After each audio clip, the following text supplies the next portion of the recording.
अपने राज्य में जब घूमते हैं ना महाराज परीक्षित, सबको सुखी देखा। अपने पूर्वजों की प्रशंसा को सुनकर के राजा अत्यंत प्रसन्न हो गए। लेकिन एक जगह गौ माता रो रही है, धर्म रूपी वृषभ यानी बेल का चरण कटा हुआ था। दोनों बड़े दुखी हैं। राजा ने देखा और पूछा गौ माता से, आप क्यों निराश, क्यों रो रही हो? धर्म रूपी वृषभ से पूछा, आपका यह हालत किसने कर दिया? तब धर्म रूपी वृषभ बोले, महाराज ये संसार में कोई किसी को सुख या दुख नहीं दे सकता। सब व्यक्ति अपने कर्म के कारण सुख अथवा दुख को प्राप्त करते हैं। इस प्रकार जैसे बताया, तब उसके बाद में राजा परीक्षित जी ने विचार किया, ऐसी बात करने वाला कोई साधारण बैल तो नहीं हो सकता, ये तो धर्म है। जैसे समझ गए, वहीं पर एक काला पुरुष आया। महाराज ने पूछा, तुम कौन हो? तो काला व्यक्ति बोला, मैं कली हूं। भगवान के जाते ही कली का आगमन तुरंत हो गया। राजा ने कहा, तुम अगर कली हो तो मेरे राज्य में तुम्हारे लिए कोई जगह नहीं, यहां से चले जाओ। कली बोला, महाराज आपके राज्य से निकल जाऊंगा तो मैं रहूंगा कहाँ? कम से कम कुछ जगह तो दे दो। तब महाराज परीक्षित जी ने कली को रहने के लिए स्थान दिया। क्यों दिया? क्योंकि कली में एक गुण है, यद फलम नास्ति तपसा न योगे न समाधिना। जो फल सत्य द्वापर त्रेता युग में भजन करने के बाद, तपस्या करने के बाद भी प्राप्त नहीं होता था, वो फल कलियुग में केवल नाम जप करने से प्राप्त हो जाता है। कलौ केशव कीर्तना, भगवान का भजन कीर्तन करने से वो फल मिलता है। यही अच्छाई को देख करके राजा ने जगा दिया 4 स्थान। द्युतम पानम स्त्रिया सोना, जहां पर जुआ खेलते हैं वहां कली रहता है। जुआ समझ रहे हो?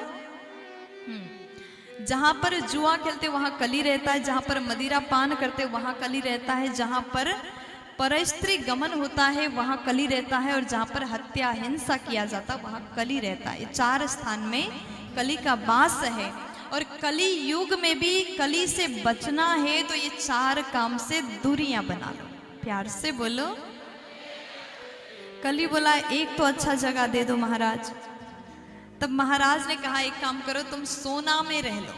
अब सोने में कली का वास, राजा ने जगा दिया, कली रह गया। सोना में कली रहता है। अब आप लोग विचार कर रहे हैं, हम लोग तो भर भर के सोना पहन के आए हैं।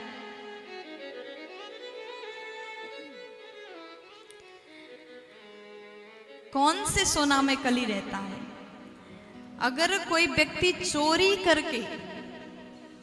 करके सोना पहन ले तो उसके सोने में कली रहता है।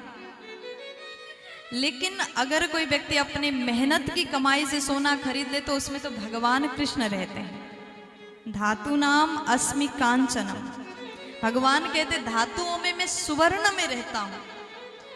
मेहनत की सोना में भगवान रहते हैं, चोरी की सोना में कली रहता है। इसलिए चोरी करना नहीं चाहिए, पाप है, महापाप है। अब राजा ने जगा तो दिया, लेकिन कली तुरंत महाराज के मुकुट पर बैठ गया। उस दिन राजा परीक्षित ने जरासंध का मुकुट पहन के गए थे। राजा परीक्षित जी अपने पूर्वजों के मुकुट देख रहे थे। एक मुकुट बड़ा अच्छा लगा, सोने का मुकुट धारण करके गए। वो जरासंध का मुकुट था, उसने युद्ध में दूसरों को परास्त करके लाया था।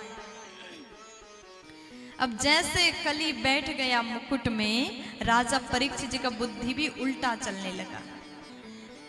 राजा परीक्षित शिकार करने के लिए गए, एक कुटिया के पास पहुंचे। समीक जी का कुटी, अंदर ऋषि समीक तपस्या कर रहे हैं। राजा को बहुत जोर से प्यास लगी।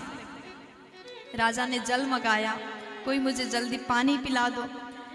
किसी ने जल नहीं पिलाया तो राजा को क्रोध आया। बहुत देर बाद राजा ने देखा वहां पर एक मृत सांप पड़ा था, उसको तलवार से उठाया, समीक जी के गले में डाल दिया।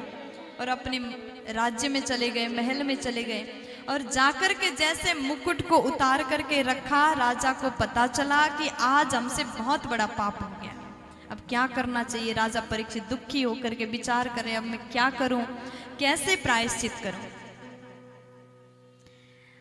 उधर समीक जी के पुत्र श्रृंगी ऋषि आए, पिता के गले में मृत सांप देख करके रोने लगे, दुखी हो गए। और उनको पता चला कि किसने ये किया।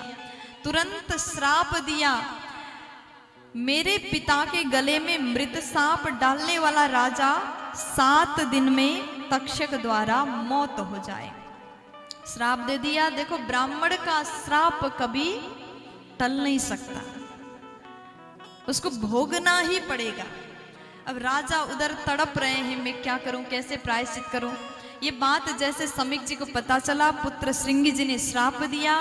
अपने एक शिष्य गौरमुख को बुलाया और कहा कि बेटा आप जाकर के राजा परीक्षित को सूचित कर दो कि 7 दिन में उनकी मौत होगी और जीवन में, अपने जीवन को सुधारने के लिए कुछ अच्छा काम करें। प्यार से बोलो, दोनों हाथ उठा के बोल दो ना, मुस्कुरा करके बोलो ना जी, फुल एनर्जी में बोल दो ना।